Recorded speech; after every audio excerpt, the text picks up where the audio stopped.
starting from cold and flu to terminal illnesses. There probably isn't anyone in the world who has not suffered from an affliction.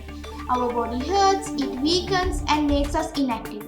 With that, our mind too gets disturbed, sad, weak and vulnerable.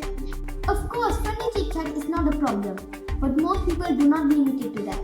Looking for friendship, drinking for recreation, for insomnia, for tiredness, for joy and sorrow, for laziness or courage, for heat or cold, and sometimes for no reason at all.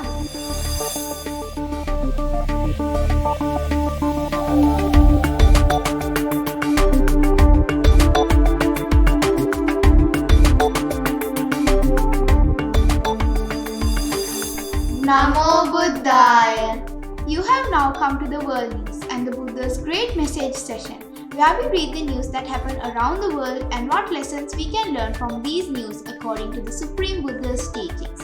My name is Tomalia and today I am here with Aditya. There are unbelievable kinds of diseases in the world today, starting from cold and flu to terminal illnesses. There probably isn't anyone in the world who has not suffered from an affliction. It is most likely that everyone has a relative who has died or been diagnosed with a terminal illness. However, if there is any exceptional person who has never been sick, that person cannot escape from aging and the feebleness that comes with old age.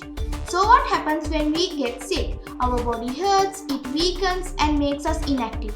With that, our mind too gets disturbed, sad, weak and vulnerable. This explains that we suffer from two types of pains, bodily and mentally. However, the supreme teachings of the most compassionate Buddha told us how to keep our mind strong when our body is afflicted. A Northeast dad who has been diagnosed with a terminal illness has seen thousands raised in just minutes after an appearance on TV. Dad of 3 Chris Johnson saw almost 3,000 pounds raised in just minutes after an interview with presenter Victoria Derbyshire on the BBC News channel on Thursday. Mr. Johnson, who earlier this week spoke to Northern Echo, is raising money for their charity, Children with Cancer UK, after being diagnosed with terminal cancer last year. On one occasion, the Supreme Buddha was residing in Vesikala Grove. One day, the householder Nakula Pittu went to see the Buddha, and on arrival paid homage to the Exalted One, sat on the side and said, Lord, I am a feeble old man, aged, advanced in years, having come to the last stage of life. I am afflicted in my body and ailing with every moment. Hardly I get any time to see the Blessed One and the monks, who will nourish the heart. May the Blessed One teach me. May the Blessed One instruct me for my long-term benefit and happiness. Then the Supreme Buddha said, Dear householder, what you say is absolutely correct. The body is subject to sickness. This body, which is covered with the skin, is fragile like an eggshell. If anyone having this body claims to be truly healthy, it is only due to his foolishness. Therefore, dear householder, train yourself thus. May this body, which is subjected to affliction, be afflicted, but I will not let my mind be afflicted. The body is made of 4 elements. Affliction in the body is only a change in one or all 4 elements, which is the nature of those elements, and we have no control over this. When a person is seized with the idea that form is mind, then he laments, becomes weak and vulnerable in mind when the body becomes afflicted. Therefore, my dear Dhamma friends, try to understand the true nature of this body. When you are suffering from illness, do not get scared. If illness come even to lives of great arahants endowed with great glory, prowess, merit, supernormal powers and wisdom, what could be said of us? Therefore, my dear Dhamma friends, be diligent in practicing the Dhamma. Namo Buddhaya. My name is Aditya. Everyone in the world wants to be taken seriously, don't they? But almost everyone spends time talking about useless, unbeneficial things. Of course, friendly chit-chat is not a problem, but most people do not limit it to that. They go on talking about food, politics, TV shows, video games. They discuss on and on. When we have this exceedingly rare chance at a human birth with a coherent human voice that can be used in so many beneficial ways, why would we think to waste it? Ordinary people also wouldn't stop to think that the consequences reaches even beyond this life.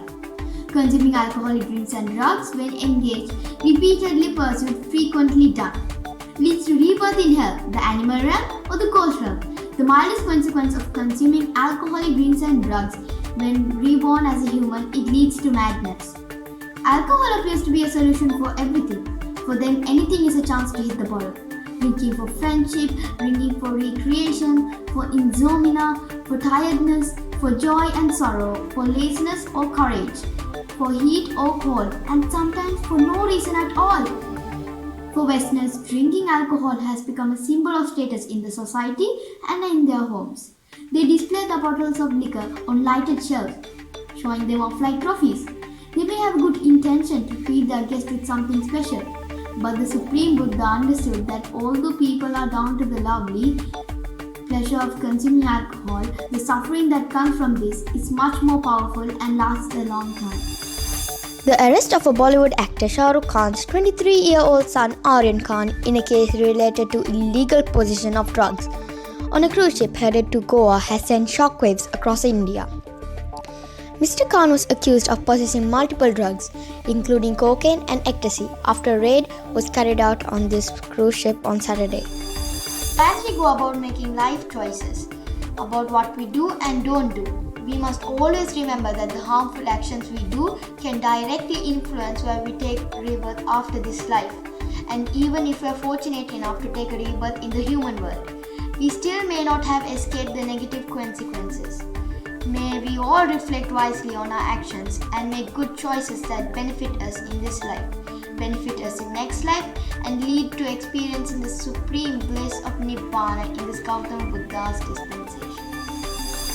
We will see you all next week. Theravada Saranai Namo Buddhaya.